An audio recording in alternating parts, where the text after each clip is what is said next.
Now, in 1999, a British filmmaker conceived the idea of a global day of peace. Just 2 years later, persistent lobbying by Jeremy Gilley saw the UN General Assembly unanimously adopt Peace One Day into its calendar. By 2007, an estimated 100 million people were actively marking the day across 192 countries, no less, including Afghanistan, where nearly 1.5 million children were vaccinated against polio.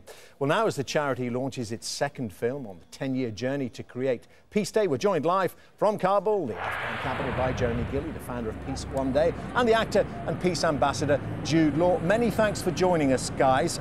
Jeremy, just to start at the beginning, how did you come up with this idea for a global day of peace?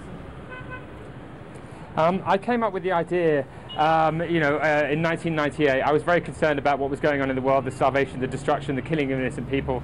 I wanted to see if I could make a difference in some way, so I decided to make a film about peace. I realised there was no day of peace, and that's where my journey began. I travelled the world meeting people like the Secretary-General Kofi Annan, the Dalai Lama, Mary Robinson and many others, and after many years of going into conflict zones, etc., we realised there were major practical benefits to the day, and eventually the British and Costa Rican governments put that idea forward to the United Nations General Assembly, and it was unanimously adopted by all member states. The world has a peace day now, the 21st of September, and then of course we continued journeying, and that took us to Afghanistan.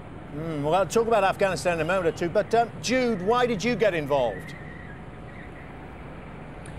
I got involved initially as an old friend of Jeremy's, and he asked me about 1.5 years ago. I'd obviously followed the progression of the founding of the day, 21st September, and he asked me to do just a few headshots, pieces to camera for the website, and I asked, all of this is actually in the film. The day he films almost everything and everyone who passes him on his road to making this come true. And he asked me to go with him on the trip to Afghanistan, and at that time I felt that if it was safe for him to go, it was safe for me to go, and he asked me to be an ambassador, and I felt proud to be a part of an organisation that was impartial and non-political.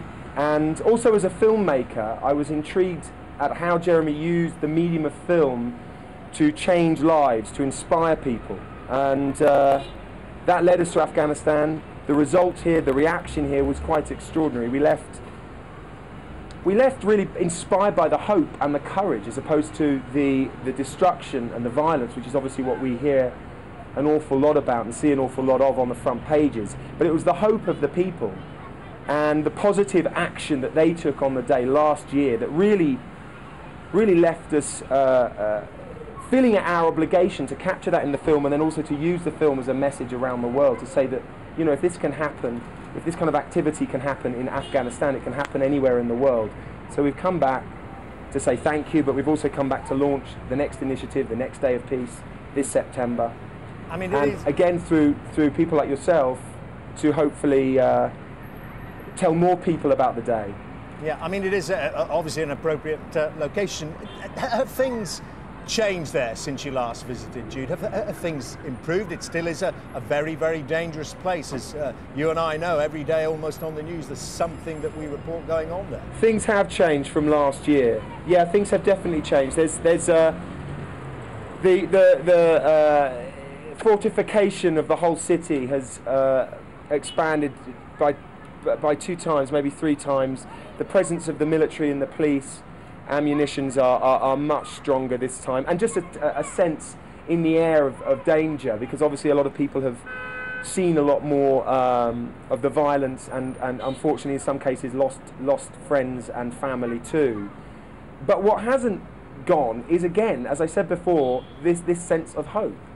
And I suppose it's ironic, but also a huge lesson to all of us, the cynics who perhaps sit at home, that it's here still, even now, as the situation is graver, that people are more hopeful and more positive and optimistic about marking a day of peace, taking a cessation in violent activity and saying, whatever side we're on, whatever our faith, let's stop for a moment, let's take a pause and vaccinate, say sorry, say our prayers, whatever it is we want to do. But just for a moment, let's prove as a race we can do that.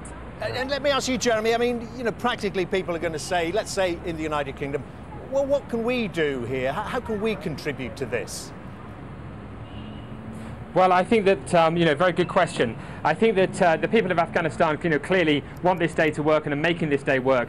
But it's actually the people in the UK that are in a way the most important, as well as North America, all over Europe, the rest of the world, the developed world, the people who have food and homes and have that privilege to really be able to make a difference. Whether it's, saying sorry to a friend, whether it's, marking it in your community, whether it's bringing your family together, whether it's, encouraging it to happen in the school. We've just given a free resource to the schools of the United Kingdom, whether it's in the workplace. There are so many options, whether it's holding a football match as part of the One Day, One Goal, Peace One Day campaign. There are lots of ways to mark the day. We need to move from a culture of war to a culture of peace. We need to lift the level of consciousness that exists around the fundamental issue, the protection of each other.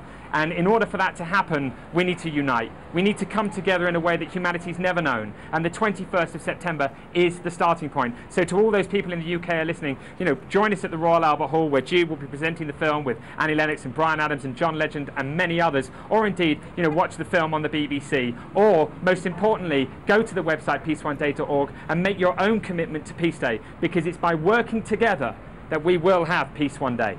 Powerful stuff, guys. Many, many thanks for joining us. Jeremy Gilley and Jude Law there live on Sky News in Kabul. And best of luck with the project and for the future. And, Thank you so much for spreading the word. Thank you. Okay, pleasure.